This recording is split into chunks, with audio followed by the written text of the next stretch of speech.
And good morning, ladies and gentlemen. Welcome to this very exciting segment on the 24th day of May 2022. Hey, this month has just gone like anything. Of course, right now we know in Queensland there's a lot more cases of the flu. As we know, during the pandemic, that was something which was well under control because of all the measures that people took for COVID. So, taking those precautionary measures resulted in less number of, people catching the common flu. Right now, it's out and rampant. So what has Queensland government done? They have made it free. So everyone can go and have a free flu shot this year. So, there's no excuse why not to get it. Please do go at it and stop the community spread of the common flu. Queensland government has made that quite free. Well, hey, exciting news today. So we have the news segment, then we'll go into our daily India report, and then we'll join in the live sitting of the Queensland Parliament at about 9:30. So, plenty to come in the show. Right now, let's go on the show. And as I was talking about the flu, let's take a look at this report.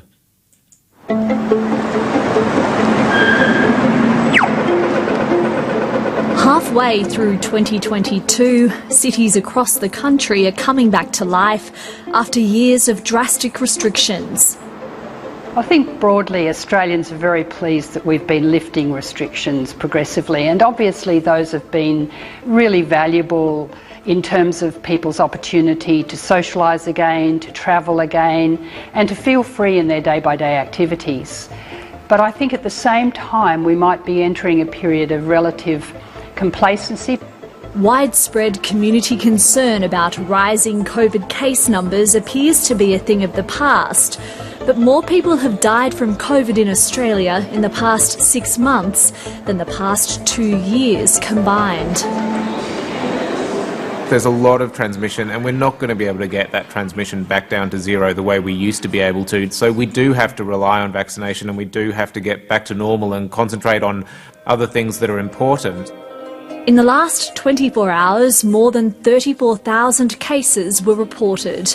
Nearly 3,000 people are in hospital, over 100 of them are in intensive care. Since the pandemic began, more than 8,000 people have died of COVID in Australia. Experts say case numbers alone shouldn't be the focus. Instead, they argue we should look at excess deaths, or the number of deaths beyond what is expected during a time period, as well as impacts on the health system overall. When you have an endemic infection, which is what we're heading towards with COVID, you do see very high levels of transmission for forever, really. That's what we can expect if we keep doing this level of testing. But it's the stress on the health system, the number of hospitalisations and deaths that we're seeing at the moment that's the concern. Managing money is central to how you run a strong economy. And our government has retained one of our... After wall-to-wall coverage for the better part of 2 years, discussion of the pandemic was largely absent from the federal election campaign trail. We're not going back to those daily press conferences of people talking about COVID every day. Anthony Albanese has promised to focus on the country's COVID response. We do need to step up the national strategy. We need to look at not just the number of deaths, but also the number of people who are in hospital. According to global databases, Australia, which also has a high testing rate, is recording high case numbers at the moment. But the case fatality rate, or the ratio between total confirmed deaths and total confirmed cases, remains low compared to other countries. I would say we have avoided the worst epidemics that were seen overseas. If you look at what happened in places like Delhi during the Delta wave and various other places, South America, Europe, North America, all over the place, there were epidemics that were much, much worse than what we've experienced so far. The people who are dying from COVID now are still those aged over 70 and those with risk factors. And amongst those over 70, it's people aged 80 to 89 who are the highest number in the death toll for Australia at the present time. We just checked the expiry on the vaccines, which is good. A bump in flu infections this year could also be a concern after 2 years of isolation and lockdowns. In Queensland alone, influenza cases jumped 130% in 1 week this month, according to State Health Department figures. The state government today announcing free flu vaccines for Queenslanders until the end of June. I guess an infection with the flu might not necessarily be worse, but it's just going to be the volume of people getting infected with flu or with COVID over the next few months. Monash University Associate Professor of Epidemiological Modelling James Trower wants to see a higher uptake of the flu jab across the country. It is free for some people, including those under 5 or over 65, but not everyone. I think we should be expanding the subsidised flu vaccination to make it free and remove those barriers to vaccination. The Federal Health Department said it was unable to respond to whether the flu vaccine should be free for everyone, as the department is in interim arrangements. It said targeted online campaigns are promoting the benefits of the flu jab. Respiratory expert at the George Institute for Global Health, Professor Christine Jenkins, says it's up to individuals, but measures such as wearing masks indoors could help other more vulnerable people from being infected with COVID this winter. I'd be saying to people, don't be complacent. This pandemic isn't necessarily over. There could well be new variants. I don't want to be alarmist because I do love the fact that we're out and about and able to resume normal activities. But I think there are some simple measures we can take to minimise risk.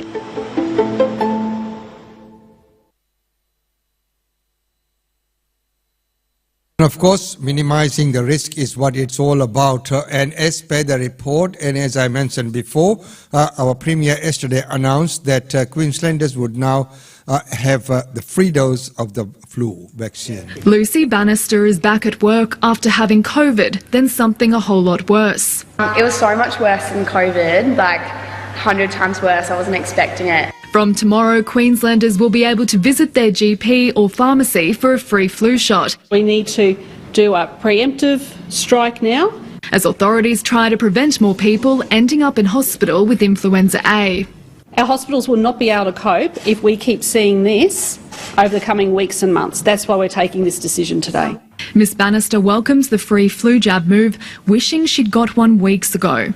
I couldn't sleep, couldn't eat, couldn't swallow anything, and still recovering ages later. There were 1,800 confirmed cases last week. That's grown to more than 4,200 this week. 150 patients are in hospital, 10 in ICU.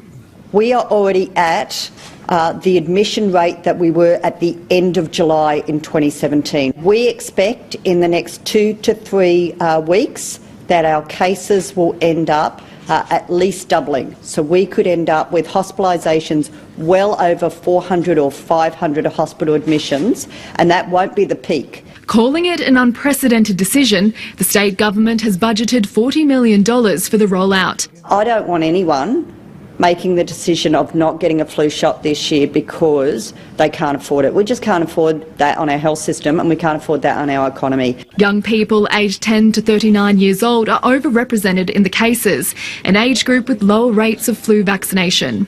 Flu can be a severe disease. In an unvaccinated community, it can be worse than COVID. In a vaccinated community, it's able to be managed. Free flu shot for those aged 6 months and older will be available until the end of June.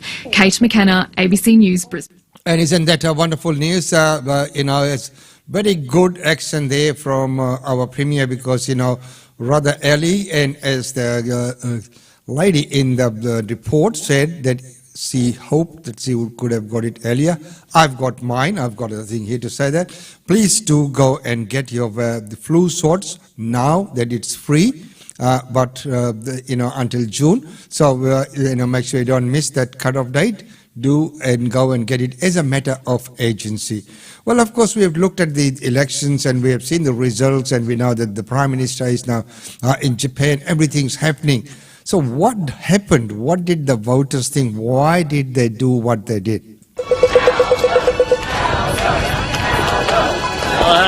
The images of Election Day 2022 were much the same as any other that had preceded it. Are you a superstitious man? No, not really. Shots of the leaders voting, their final comments. This election has never been about me or my feelings or anything like that. It's always been about the Australian people. The way that you change the country is to change the government. But even the political hardheads in the major parties really weren't sure exactly what was going to happen on Saturday night. There was a collective loss of confidence that they knew exactly what was on voters' minds. Voting is now closing on the East Coast. The early results are coming in. Published polls were pointing to a big Labor win. But both the presence of independents running in seats across the country and focus groups reflecting both a visceral dislike of the Prime Minister but a prevarication about Labor and its leader meant it was going to be a different election from most. You said it was going to be messy. I tell you what, that early stuff's messy, numbers everywhere. The tradition of changes of government coming with a landslide victory was about to be smashed. There was indeed a mood for change abroad, but it wasn't your standard mood for change to the other side of politics. There's a big vote there with others. There seems to be a lot of vote for independents scattered all across many seats. They are looking for alternatives to the major parties and they want their vote to count. The mood for change this time saw millions of voters decisively abandon the major parties and as a result transform our politics. That mood has also changed the makeup of the parliament. There is a chance that Labor may have to form a minority government. In 2010, Australians discovered that they had accidentally voted for a parliament where each side of politics had 72 MPs and the balance of power rested in the hands of just a few crossbenchers. They were unnerved by the sense of instability fomented by an aggressive opposition leader who thought he could bring the Gillard government down on the floor of the parliament. But this time around, voters, particularly the female voters who were the significant factor in this tectonic shift in voting patterns, were more than happy to see new forces at work in Canberra. Well, they made up their mind that they weren't going to do what they were told to do by male leaders of the respective parties. They made up their minds to act in their own best interests. John Black is a former Labor senator from Queensland who now runs a demographic and political profiling company. The Teal voters, much like the women they elected, are professional women. They live in the wealthiest suburbs in the country. They started to lose faith in the Liberal Party about 20 years or so ago as the Liberal Party was focusing more on pinching blue-collar men from Labor. At the time they were derided as doctors' wives, when in fact it's the doctors. When the new Prime Minister was sworn in by Governor-General David Hurley today, he had Finance Minister Katy Gallagher also sworn in as Minister for Women. It was recognition of the crucial role women played in the election outcome, both as candidates and as voters. They're people who pay a lot of tax. They've often run a small business. They'll be running perhaps an accounting firm or running their own doctor's surgery or running a law firm or in a senior position. Labor believes it is still likely to have the numbers to form a majority government. And after a decade in the wilderness, there was much cause for celebration on Saturday, both for the party and its agenda. Tonight, the Australian people have voted for change. And together... They have voted for change, and change is happening now. So, embrace yourselves for the change, and, for the better or for the worse. But it's going to be happen, and it's happening. Well, right now, ladies and gentlemen, it's time to go to our daily India report. Following that, we will then join into the live parliamentary session of Queensland Parliament today. And time permitting, we might have a look at functions and events. But apologies up front if we don't have time for that, because we'll be going into the Parliament sitting, and depending upon the proceedings there, we will see how we go. But if we don't have that enough time, we will bring to you the updated version of the functions and events tomorrow. Well, right now, let's move on to our daily India report. Welcome to the Daily India Report that brings you reports, interviews, features and much more on India and the Indian diaspora. Indian Prime Minister Narendra Modi received a warm welcome by the Indian diaspora as he arrived in Japan for a two-day visit to attend a summit of Quad leaders. Indian Prime Minister Narendra Modi on May 23rd arrived in Japan on a two-day visit to attend a summit of the Quad leaders aimed at further bolstering cooperation among the member nations of the influential grouping and discussing developments in the strategic Indo-Pacific region. Landed in Tokyo, will be taking part in various programs during this visit, including the Quad Summit, meeting fellow Quad leaders, interacting with Japanese business leaders and the vibrant Indian diaspora. PM Modi tweeted in both Japanese and English languages. PM Modi received a warm welcome from the Indian diaspora and interacted with children outside the hotel in Tokyo. He also saw the drawing of a young girl and gave an autograph to her. He then interacted with a boy who was waiting for him with a drawing of the tricolour. Modi asked him from where he learnt Hindi and praised him for his fluency in the language. Besides PM Modi, the Quad Summit in Tokyo on May 24th will be attended by US President Joe Biden, Japanese Prime Minister Fumio Kishida and Australian Prime Minister-elect Anthony Albanese. The Quad or the Quadrilateral Security Dialogue comprises India, the US, Japan and Australia. PM Modi, who is visiting Tokyo at the invitation of his Japanese counterpart Fumio Kishida, will hold separate bilateral meetings with Biden, Kishida and Albanese on the sidelines of the summit. He had hosted Kishida for the 14th India-Japan Annual Summit in March 2022. India-Bangladesh navies began patrol exercises in Bay of Bengal. The Indian-Bangladesh Navy on May 22nd began the 4th edition of India-Bangladesh Coordinated Patrol Exercises in the northern waters of Bay of Bengal. Sharing photographs of Indian warships that will take part in this exercise, the Indian Navy tweeted strengthening mutual understanding and enhanced interoperability between both navies in countering transnational maritime threats at the sea. Two of the Indian Navy's indigenous warships, INS Gora and INS Sumedha, will participate in this exercise.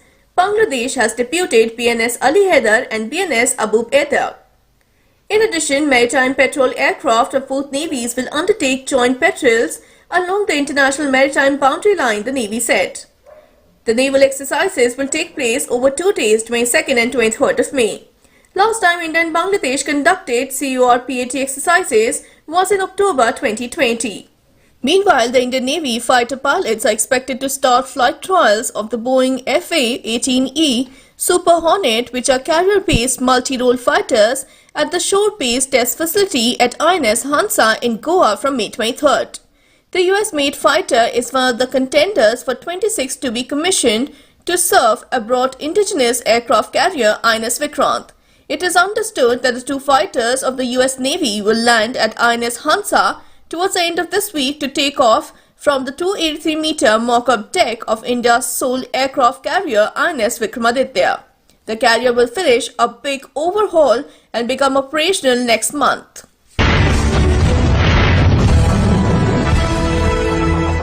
Assam flood situation eases slightly, but death toll climbs to 25.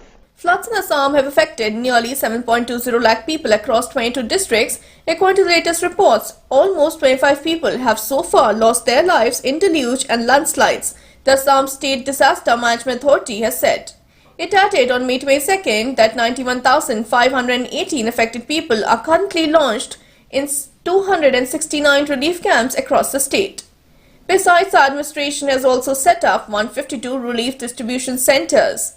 The Indian Air Force has been evacuating citizens and airlifting rescue teams and relief material to areas cut off due to floods in the state.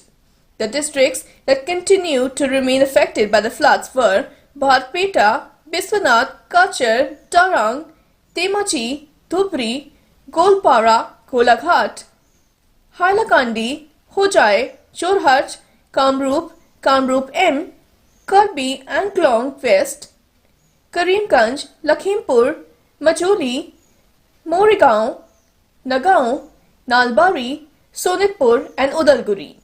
Pobitora Wildlife Sanctuary has constructed 6 highlands for providing shelter to animals. The authority of Pobitora Wildlife Sanctuary has taken all preventive measures to deal with the deluge and protect the wild animals, including one-horned rhinoceros.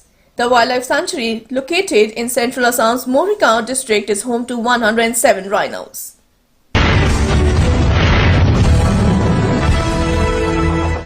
Despite cases remaining low in number, India detects its first case of BA.4, BA.5 variants of COVID. The Indian SARS-CoV-2 Genomics Consortium has confirmed the presence of BA.4 and BA.5 Omicron subvariants of the coronavirus in India, one case in Tamil Nadu and another in Telangana. BA.4 and BA.5 are subvariants of the highly transmissible Omicron variant of the virus. In a statement on May 22nd, the consortium said a 19-year-old woman in Tamil Nadu has been found infected with BA.4 subvariant of the virus. The patient has shown only mild clinical symptoms and has been fully vaccinated. She had no travel history. Earlier, a South African national was reported positive for the BA.4 subvariant of Omicron on arrival at the Hyderabad airport. In another case, an 80-year-old man in Telangana tested positive for BA.5 subvariant of the virus. He has shown only mild clinical symptoms and has been fully vaccinated. The patient had no travel history. BA.4 and BA.5 are the subvariants of the Omicron variant circulating globally. These were first reported from South Africa earlier this year and are now being reported from several other countries. The body said that these subvariants have not been associated with disease severity or increased hospitalization. Saudi Arabia bans travel to India and 15 other countries over COVID outbreaks. Following the re-outbreak of COVID-19 and the rapid surge in the number of daily COVID infections over the past few weeks, Saudi Arabia has banned its citizens from traveling to 16 countries, including India. The 16 countries where the citizens of Saudi Arabia are banned to travel, apart from India, include Lebanon, Syria, Turkey, Iran, Afghanistan, Yemen, Somalia, Ethiopia, the Democratic Republic of Congo, Libya, Indonesia, Vietnam, Armenia, Belarus and Venezuela, reported Gulf News. Further, the Ministry of Health in Saudi Arabia has assured the public that 0 monkeypox cases have been detected in the country.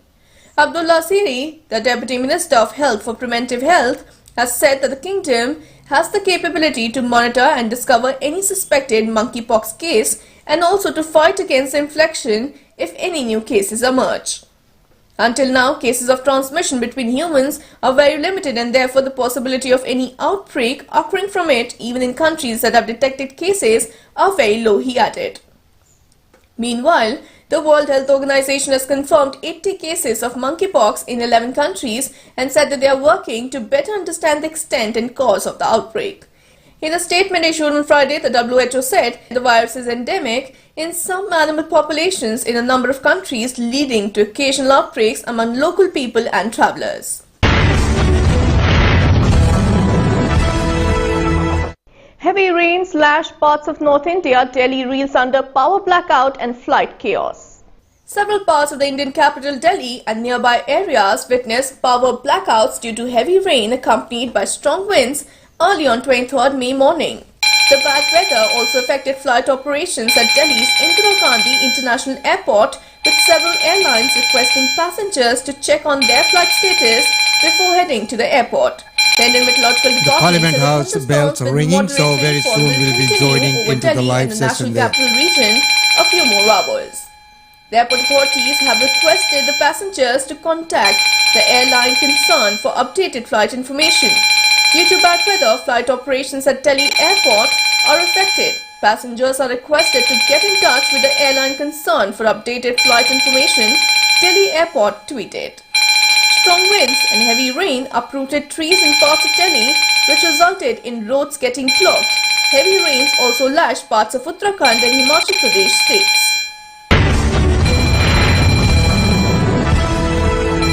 The trailer of the much-awaited Bollywood film Chuk Chuk Chio is out. Take a look. After much So, ladies and gentlemen, as you can hear that the bells are ringing in the Parliament House. Very soon we will be joining into the live session there today on the 24th May. And of course the proceedings which will begin at 9:30 a.m. And it is always wonderful to see what actually happens and what bills are presented and what discussions do go ahead and take place.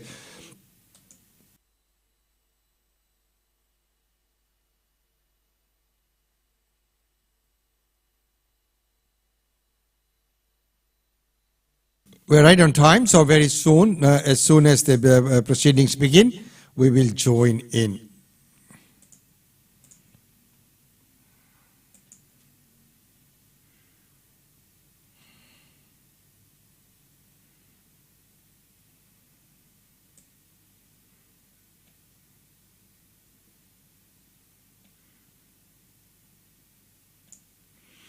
In the meantime, we will take a look at the fuel shortage and foreign currency shortage in Sri Lanka. Waiting for drugs.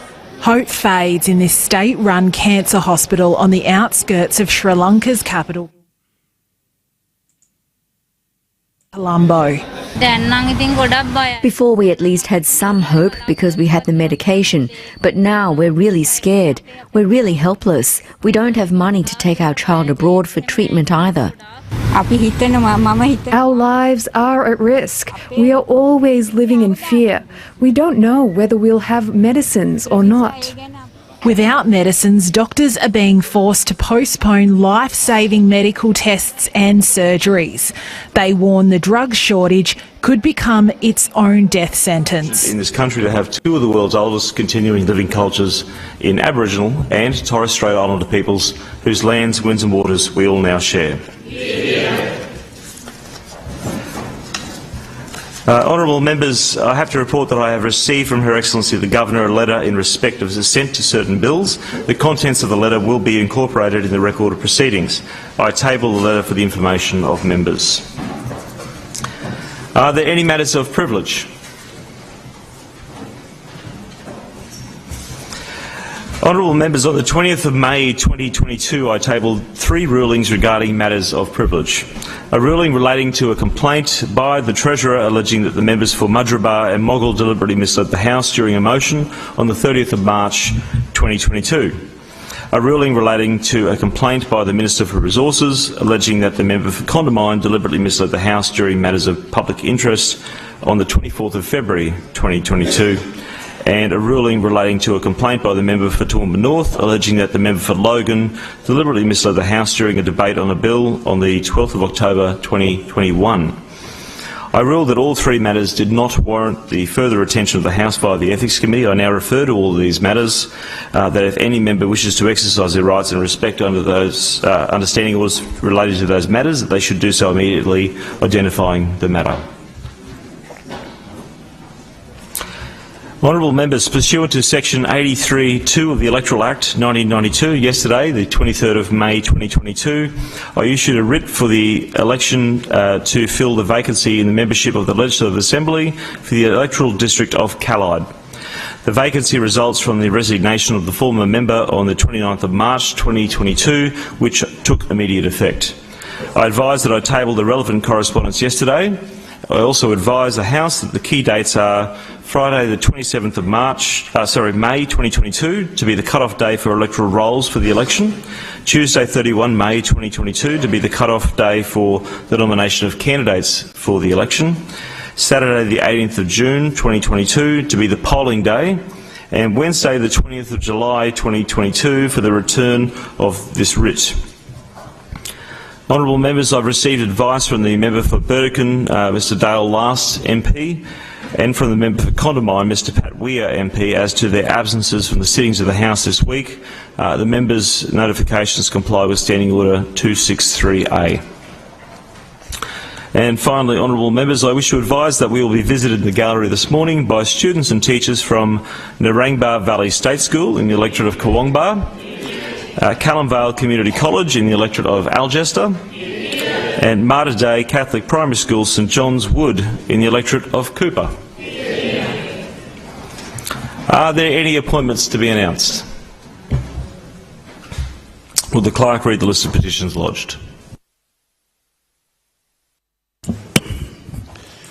The following honourable members have lodged e-petitions which are now closed and presented. Mr Andrew from 2,776 petitioners requesting the House to review and amend legislation to ensure perpetrators of serious crime and recidivist offenders receive more severe penalties. Mr Demetto from 617 petitioners requesting the House to ensure the current allocation of commercial and recreational Spanish mackerel quotas remain unchanged. The following Lodge D petitions sponsored by the Clerk are now closed and presented. 355 petitioners requesting the House to coordinate with Brisbane City Council to upgrade the Chelsea Road, Causeway and Loder Creek Boardwalk. 821 petitioners requesting the House to undertake a review and revision of the Code of Practice for native forest timber production in Queensland State Forests. 1,507 petitioners requesting the House to reverse the decision to increase driving offence fines amounts and leave them at the current amount prior to 1 July 2022. Notifications and tablings. I call the Clerk. I inform the House of the tabling of certain papers in accordance with the notification and tabling of papers document emailed to members. Are there any ministerial papers? Are there any ministerial notices of motion? Are there any ministerial statements? I call the Honourable the Premier. Thank you very much, Mr Speaker. Mr Speaker, as of today, free flu vaccinations will be made available to every Queenslander. This is because health officials have warned we are facing a severe outbreak of the more serious strain, influenza A. Measures we have taken to combat COVID have kept the flu at bay, but now it is back earlier and in greater numbers than anticipated. Mr Speaker, we will always take the health advice. I will always put the health and safety of Queenslanders first. Influenza A affects the very young and the very old. It leads to greater hospitalisation. Cases are doubling every week. Last week they jumped from 1,848 to 4,282. And our vaccine rates, especially among the young, are very low. That's why I've announced this preemptive strike. These vaccinations are free because we know the cost of living pressures impacting on so many across our state. They are available only until the end of June because I don't want people to wait. They are available from your GPs and pharmacies. I thank the AMA and the Pharmacy Guild for their support. If we need to widen their availability to places like schools, we will look at that. Mr Speaker, all of the impacts of COVID, including absenteeism, interruptions to supply chains and health services, will be made worse by an outbreak of flu. Free flu vaccines protect our people as well as our economy. Today we have 36,244 active cases of COVID. 450 people are in hospital, 17 in ICU, and tragically 18 people have passed away in the last 24 hours, and our condolences go to their loved ones. Mr Speaker, we already have 151 people hospitalised with the flu. 10 are in intensive care. We have to do all we can to flatten this curve. Mr Speaker, Queenslanders rallied to get the COVID vaccine. Now I ask Queenslanders to once again roll up their sleeves, protect themselves, their families and our communities. Mr Speaker, it gives me great joy to say that Australia has a new Prime Minister. And Queensland has a great friend in Anthony Albanese.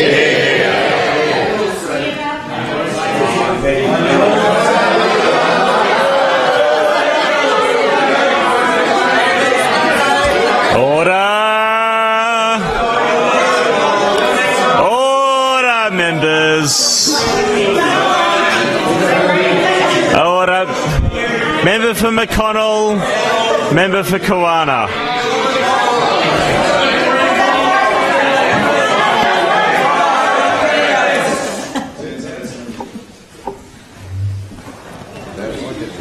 All right, I'd like to think you got that out of your system. It's just clearly not going to be the case. Premier, member for Kawana, you're skating on very, very, very thin ice. Even you're wearing red.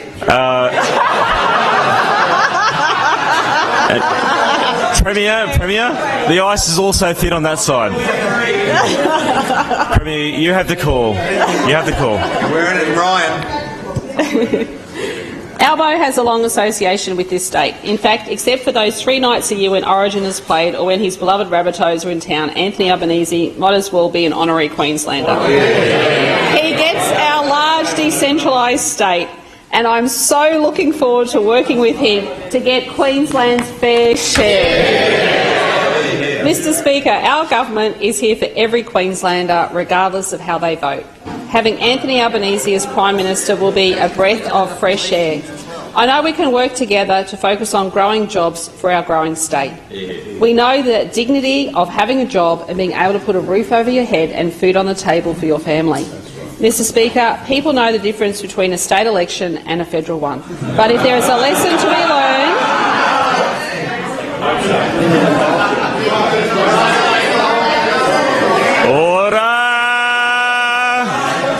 Order, members. But if there is a lesson to be learned, it is this. We must work each day for our communities and listen to what people say. Mr Speaker, this has become increasingly true when it comes to women, Mr Speaker. While we can always do better, I am proud of the diversity and equality displayed by the government I lead. Mr Speaker, we also work best when we work together, and I look forward to continuing to work with Anthony Albanese for a fairer and better future for all Australians. Mr Speaker, heavy rainfall and flooding has taken a great toll on many communities throughout the state this year. Rainfall totals across eastern Queensland are double the May average, with some parts of North Queensland receiving 5 times their monthly average for May. In total, State Emergency Services personnel received more than 2,126 requests for assistance since the beginning of the latest weather event. Fire and rescue swift water crews responded to 78 incidents. And tragically, a 32-year-old woman died after her car was swept off the road west of Mackay on the 11th of May. Mr Speaker, while the Bureau advised the worst of the wet weather is behind us, Queenslanders must always remain vigilant. Numerous flood warnings are still active across southern and western Queensland, including major flood warnings for the Condamine and the Ballon Rivers and Cooper Creek. Showers are expected to continue across eastern Queensland before a drier air mass brings welcome sunshine to most of the state this weekend. Fingers crossed. Mr Speaker, while we brace for even more wet weather this week, it's important that we get on with the job of rebuilding communities that have been impacted by flooding. 17 local government areas have been activated for disaster recovery funding arrangements. 4 of these local government areas have also been activated for emergency assistance payments of up to $180 per person or $900 for families. These LGAs are Lockyer Valley, Southern Downs, Western Downs and parts of Moreton Bay. These same 4 local government areas have been activated for the Essential Services Supply Safety and Reconnection Scheme, which helps to reconnect essential services like electricity, gas, water and sewage.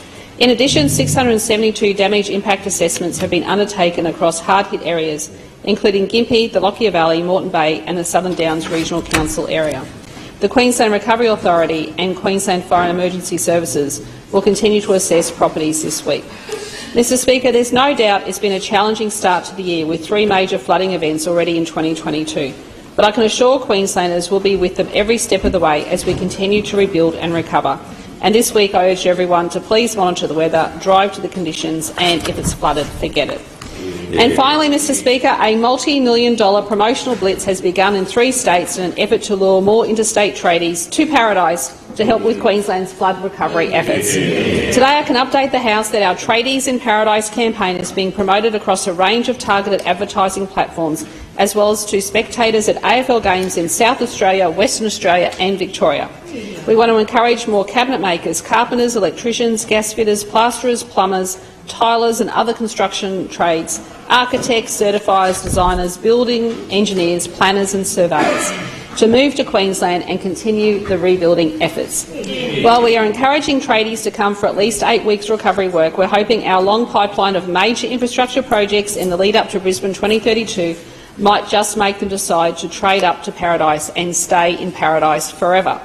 Our Tradies in Paradise scheme was launched last month with offers up to $1,750 to be paid to the first 1,000 tradespeople who move to Queensland and work for 8 weeks rebuilding communities impacted by the recent South East Queensland flood.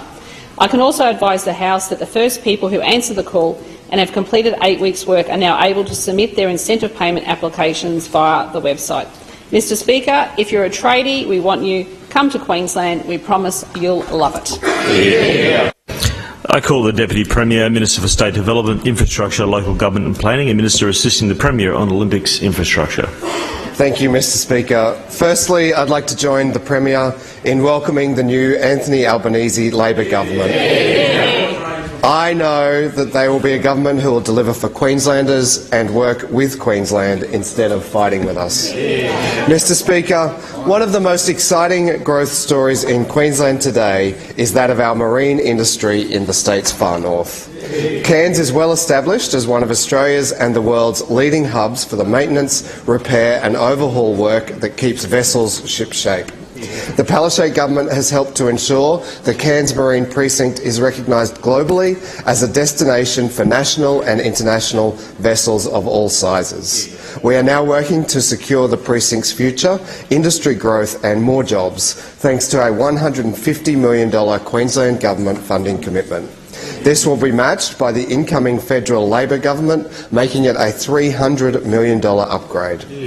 I was in Cairns last week for the announcement of a major expansion that will allow maintenance, repair and overhaul works to be undertaken on more vessels and bigger vessels in far north Queensland. The designation of Cairns for the Navy's Regional Maintenance Centre North East is testament to the great capability of local industry there, underpinned by the support of Queensland Defence Industries. The new common user facility will support an expansion that will attract vessels of up to 120 metres in length for repairs and maintenance. There will be a 5,000-tonne ship lift, enabling repair work on new hardstand areas. There will be specialist facilities for blasting and painting work and more capacity for wet berths. The precinct already has 3 busy shipyards and supports 4,600 jobs. With this expansion, more opportunities will be sailing in for larger defence and commercial contracts.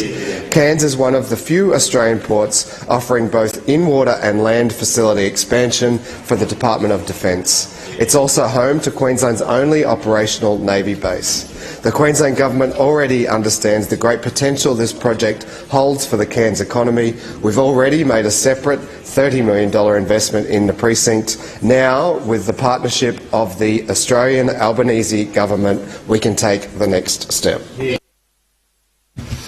I call the Treasurer and Minister for Trade and Investment.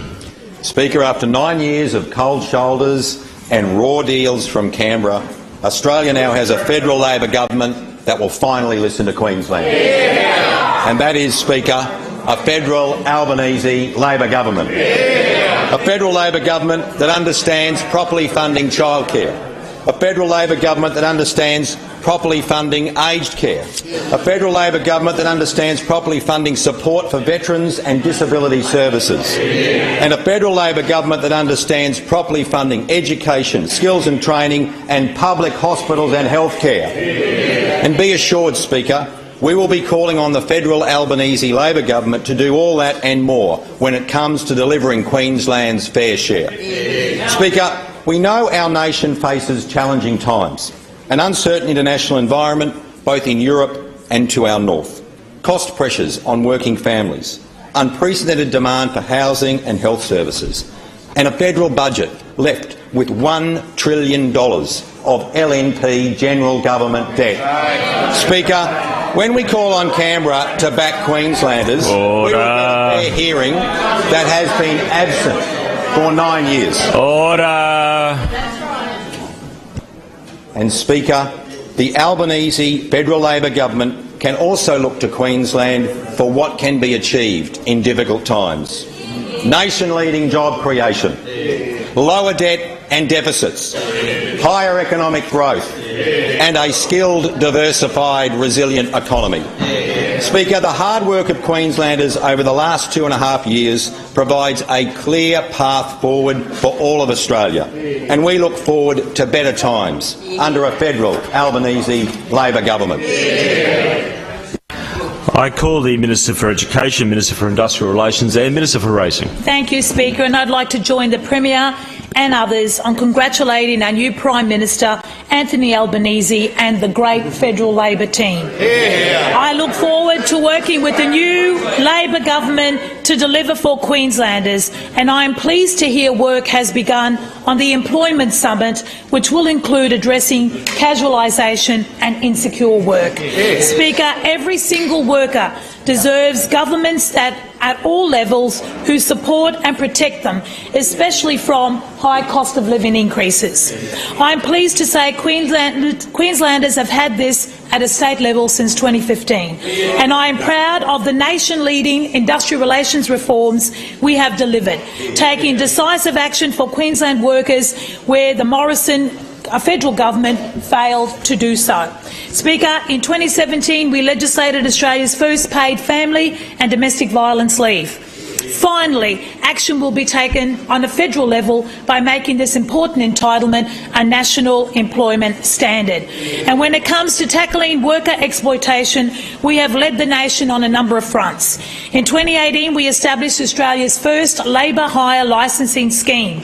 Our scheme has gone from strength to strength. Currently, nearly 3,700 labour hire providers are licensed to operate in Queensland. Labour hire and worker exploitation is a national problem, and the Prime Minister Anthony Albanese and his government understand this. I look forward to working with them on establishing harmonised laws that reflect the high standards of Queensland's strong scheme. Speaker, when it comes to worker exploitation, the scourge of wage theft is at the top of the list. That's why we acted and became the first state in Australia to have operational wage theft laws. Finally, action will be taken to tackle criminalising wage theft from a national perspective, a 2019 election commitment that was never delivered by the Morrison government. The Palaszczuk government has also a strong record on advocating for fair wages and conditions for low-paid workers in the federal IR system.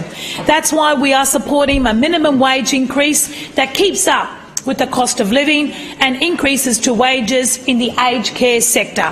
I am pleased to say we now have a federal Labor government that will support low-paid workers who have been experiencing stagnating wages for too long. The Palaszczuk government has always and always will stand up for Queensland workers. I look forward to working with a federal Labor Albanese government that will finally do the same and help the rest of Australia benefit from our nation-leading work. Australian workers, Speaker, deserve no less. I call the Minister for Health and Ambulance Services. Thank you, Mr Speaker, and I'd like to add my voice to the congratulations to Prime Minister Anthony Albanese and the entire, it sounds wonderful, Premier, I agree, and the entire Labor team on their election, and look forward to working with the new federal Labor government in relation to health reform. Mr Speaker, Queensland has seen very little flu circulating in the community over the last 2 years. It's for this reason that we've been warning of a severe flu season this year, and it is already upon us. Influenza is spreading across Queensland and our numbers have doubled in the past week. In fact, this year's flu cases have already surpassed the number of the entire 2021 flu season. In the next fortnight, we could see upwards of 500 flu hospitalisations, with the peak yet to come. This year, influenza A is the dominant strain. Influenza A affects younger cohorts than influenza B, results in more severe disease than influenza B, and is associated with higher hospital admission rates than influenza B. Queensland has not had an influenza A outbreak since 2017, and even then, 1/3 of the infections were influenza B. This year, we are recording 98% of cases with influenza A. That's why we've announced that from today, all Queenslanders will have free access to the flu vaccination until the end of June. Queenslanders who want to protect themselves from the flu can get vaccinated at GPs and accredited pharmacies. Mr Speaker, influenza A can be deadly, so we need to get as many people vaccinated as quickly as possible. We already know how busy our GPs are, and that since our announcement yesterday, some practices are already seeing an increase in patients wanting to access the free flu shot. What this shows is that the cost of the vaccine has been a factor in some people's decisions whether or not to get vaccinated. We know that making it free will encourage a greater uptake of the flu vaccine this season. This will help to ease pressure on GPs and our busy public health workers by reducing the incidence of respiratory illness in the community. Importantly, Mr Speaker, it will also assist businesses and the economy, because with more workers vaccinated, we will hopefully see a reduction in workforce shortages that would otherwise have occurred due to the flu. Mr Speaker, the Palaszczuk government is investing $40 million to provide free flu vaccines this year, and we're leading the nation with this initiative. Yeah. So come forward to get your free flu shot to protect yourselves and your loved ones. I call the Minister for Energy, Renewables and Hydrogen and Minister for Public Works and Procurement. Thank you, Speaker. The votes are in. Anthony Albanese has been sworn in. A better future has arrived. With Labor in the Lodge, hope is renewed, and that hope is renewables. Finally, Queensland has a federal government in Canberra who will work cooperatively with us to drive renewable energy, not veto it, Speaker.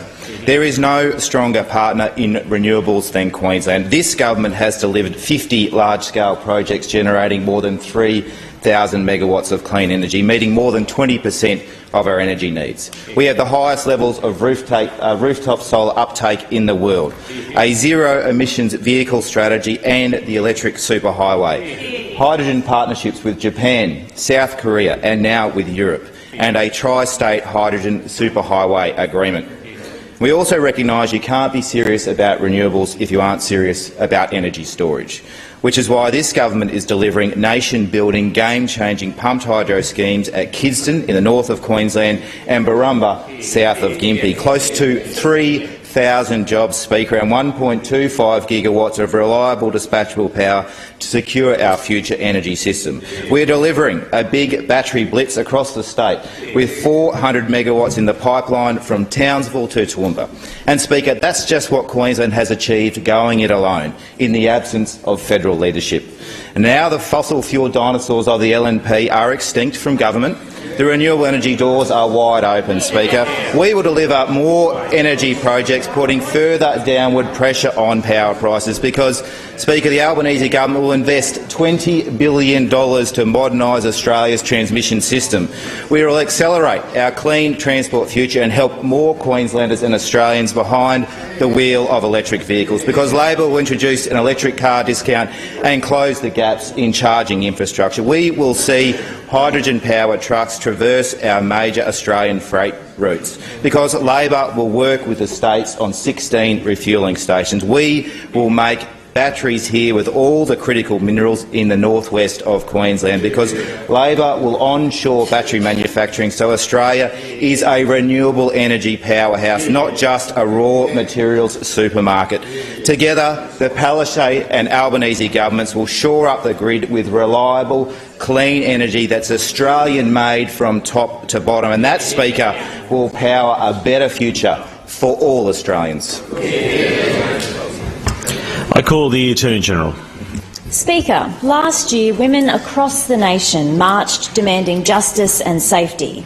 The groundswell they created would not be silenced, and it is these very women who have now delivered the Morrison government the reckoning that they failed to act on last year. These women have used their vote to elect members of parliament committed to tackling gender inequality and fighting for women's safety.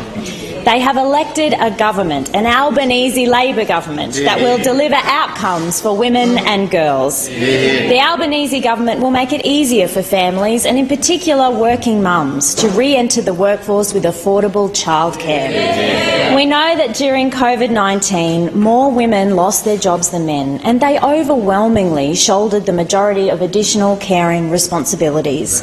Under a federal Labor government, the maximum childcare subsidy rate lifted to 90%, an increased childcare subsidy rate for families earning less than $530,000, and the increased subsidy will extend to outside school hours care. This will make it easier for women to re-enter the workforce as we focus on our post-COVID economic recovery. Failures in aged care, whether it's terrible food, substandard care or low-paid, insecure work, also overwhelmingly impacts women. There are almost twice as many women using aged care services than men, and over 80% of the aged care workforce is women. The Albanese government will make a submission to the Fair Work Commission supporting a case for improved pay for aged care workers. Aged care reform won't just improve the quality and safety of care received by older Australians, it will create a better economic future for the hundreds of thousands of women workers as well. The Palaszczuk government is committed to ending violence against women and children. However, ending violence needs to start with prevention. And I look forward to working with Federal Labor, who have committed a $77 million investment for appropriate consent and respectful relationships education. Nationally, we're in a housing crisis, and only under a federal Labor government we will build 30,000 new social and affordable houses, which will provide important housing for domestic and family violence victims. Only an Albanese government will deliver for women and girls in Queensland. I call the Minister for the Environment and the Great Barrier Reef and Minister for Science and Youth Affairs. Thank you, Speaker. I too would like to congratulate the Albanese Labor team and look forward to working with a federal government that actually works with Queensland to drive down emissions, deliver action on climate change and protect our environment.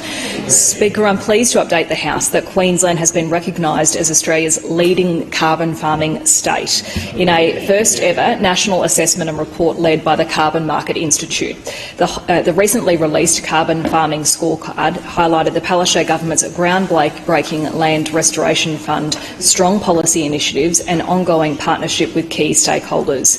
The Carbon Market Institute ranked each state, with Queensland earning the top score of 80%. This excellent result reflects our leading role in delivering carbon projects that generate environmental and economic co-benefits, with the LRF the first scheme in Australia to value and pay for the strong co-benefits associated with carbon farming projects. This means Queensland landholders aren't just paid for the carbon they store, but will also benefit from longer-term outcomes like healthier waterways, increased habitat for threatened species and more resilient landscapes. One example is producers like Dan and Emma Jane Burnham from Central Queensland, who work with environmental project developers Green Collar. They said they've seen significant positive change to the ecosystems on their property, Stonehaven, since getting involved in carbon farming. Emma Jane said it's something we're really proud of and hope to pass on to the next generation. Green Collar's Chief Operating Officer Nerida Bradley agreed and said the project we are developing under the LRF scheme are some of the most and first to tangibly demonstrate the value of biodiversity improvements alongside carbon abatement and sequestration, and are setting the standard for carbon projects across the country. Following on from our strong results, other states across Australia are now replicating the LRF's successful model of paying farmers, First Nations communities and other land managers to run carbon projects that generate co-benefits. The Palaszczuk government will continue to lead the country by supporting carbon farming initiatives to tackle climate change and empower First Nations and regional communities. I call the Minister for Transport and Main Roads. Thank you, Speaker. The people have spoken. They voted for change. Order, members. Order, members. Members to my right. I'll wait for silence, members. Minister, you have the call. Thank you, Speaker. The people have spoken. They have voted for change. They voted for what will be a majority Albanese Labor government. A federal government that will deliver integrity via a federal independent commission against corruption this year, Speaker. This year. Order. Member for Chatsworth. Minister, you have the call. A federal independent commission against corruption, Mr. Speaker. And members to my left. An Albanese Labor government will also finally deliver Queensland our fair share on transport and road infrastructure funding. This will come in the form of existing jointly funded projects and new commitments that will now be looked at by this Palaszczuk State Labor government. New commitments like almost $1 billion towards Bris Highway upgrades on Brisbane's north side, including upgrades to 8 lanes between Ulman Road and Dolly Rocks Road, which I know is well received by the members for Bancroft, Kawangbar and a number of other members up there. The removal of the Coopers Plains level crossing. Upgrades to the Corinda Range Road in far north Queensland. A major upgrade to the Cairns Marine Precinct, as outlined by the Deputy Premier earlier. Major upgrades to the Bruce Highway from Rockhampton to Gladstone. creating 6 lanes on Logan Lee Road from the Logan motorway to the M1, and a $500 million national electric vehicle strategy which Queenslanders will benefit from on top of our own zero-emissions vehicle strategy here in Queensland. This is the authentic and contemporary leadership the industry's been crying out for and didn't get under the Morrison-Barnaby government, Mr. Speaker. And I know the former Deputy Prime Minister this morning saying he had done such a wonderful job. Well, good luck to him with that line. Speaker, many of these commitments will require a state contribution, and in some cases we've already agreed to funding because we see the value in these key projects for Queensland. Importantly, we will work collaboratively with the Albanese Labor government on these projects. And Speaker, one of the big takeaways from the election campaign is that the Albanese Labor government, as it did over the last 3 years, wants to work with states like Queensland, not against us, Mr. Speaker, especially as we saw the record during the pandemic and supported by those opposite the undermining of health advice. A Prime Minister who wants to bring people together, not create division. Speaker, we've already seen how Queensland will be getting its fair share under Anthony Albanese as Prime Minister and Federal Labor, and through our continued collaboration we can now achieve better results for the whole of our state. I call the Minister for Police and Corrective Services and Minister for Fire and Emergency Services. Thank you, Speaker. And Speaker, with the election result on the weekend, Australians now have a Prime Minister that won't say he doesn't hold a hose, a Prime Minister that will stand up and will take responsibility on working with communities on resilience and disaster recovery, and a Prime Minister who will actually say it is his job to help. Mr. Speaker, the Palaszczuk government has always been a government for all Queenslanders, a government for Queenslanders in the cities and a government for Queenslanders in the regions. And we have seen that reality on display during what has been a very challenging period in this state's history, during COVID and then a devastating wet season with floods and severe storms. Speaker, for our frontline personnel dealing with COVID and the wild weather, it truly has been a marathon. An integral part of the response to the pandemic, and any emergency for that matter, is Queensland's State Disaster Coordination Centre, or the SDCC, as many people call it. The SDCC moved to stand up at 6 a.m. on the 2nd of February 2020 in response to the COVID-19 pandemic, well over 2 years ago, Speaker. The SDCC was continuously activated for a record 817 days. That's 2 years and 3 months continuously. The people at the State Disaster Coordination Centre undertook a formidable workload. For example, they set up 93 hotels as part of the Queensland Government Hotel Quarantine Program and accommodated more than 160,000 people. Speaker, the State Disaster Coordination Centre not only dealt with COVID over this extraordinary period in Queensland's history. In addition, the SDCC also responded to 12 major events, including cyclones and floods. And just this month, we had more flooding, with the people of Laidley and the Lockyer Valley particularly affected. Speaker, it was also National Volunteers Week last week, and I want to take this opportunity to say a massive thank you to all of our emergency service volunteers. During the severe weather season, the State Emergency Service volunteers received almost 20,000 requests for assistance and performed over 110,000 operational hours. And during this month's flooding event, the State Emergency Service volunteers received almost 2,000 requests for assistance. The Rural Fire Service volunteers conducted washout operations in various locations as the flood waters receded.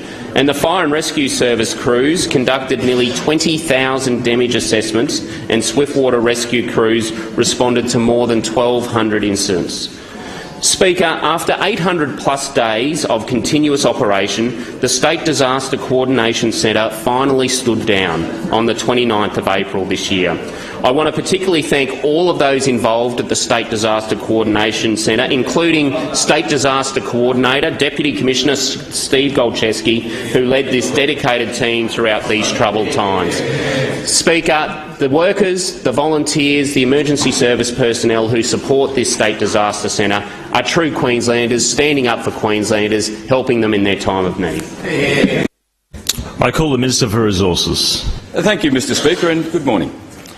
First of all, please let me join the House in congratulating our new Prime Minister, Anthony Albanese, and his new federal government.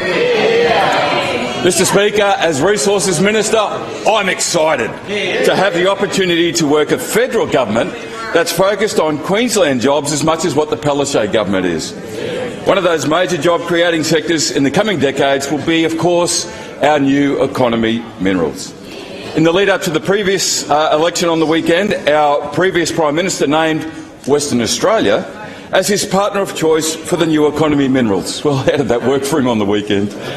I know our new Prime Minister will have a firm focus on maximising these opportunities that Queensland's abundance of new economy minerals will bring. Queensland's new economy minerals sector is absolutely surging, and the Palaszczuk government is backing it all the way. The latest data shows mineral exploration expenditure totaled nearly $270 million in 2021. Now, that's up 36% more than the previous year. Much of that exploration is for, of course, new economy minerals.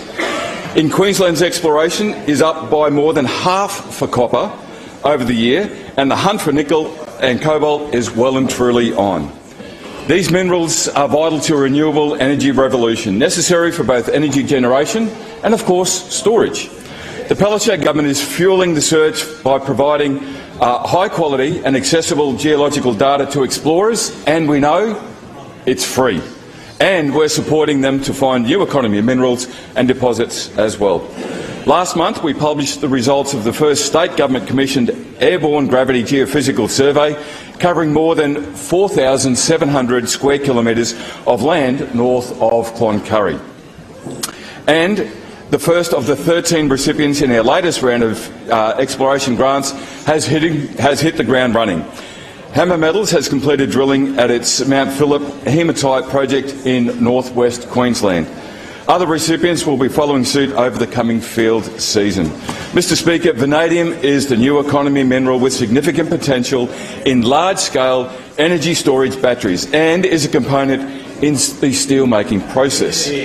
I was delighted to grant a mining lease to Multicom Resources late last year for Queensland's first ever vanadium project. Multicom is now working towards construction at its St Elmo vanadium site near Julia Creek, where they're also targeting high-purity alumina.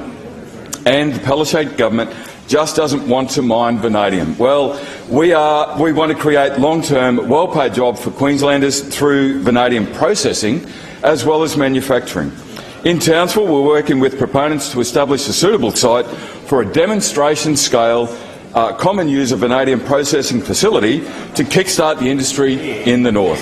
And this month, the Queensland Coordinator-General made the $242 million Richmond Julia Creek Vanadium Project a coordinated project. Through investments like our $23 million New Economy Mineral Initiative, this government is backing the resources industry projects and business opportunities for the future.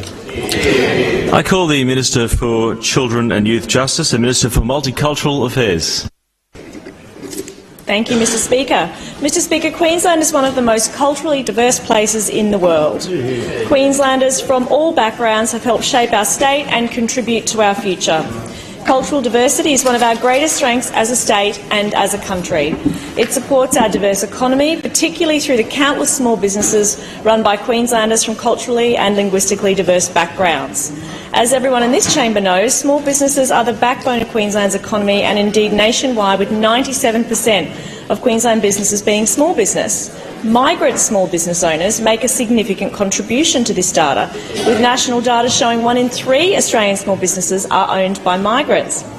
These small business owners have also helped to revitalise Queensland's regional communities and connect us on a global scale.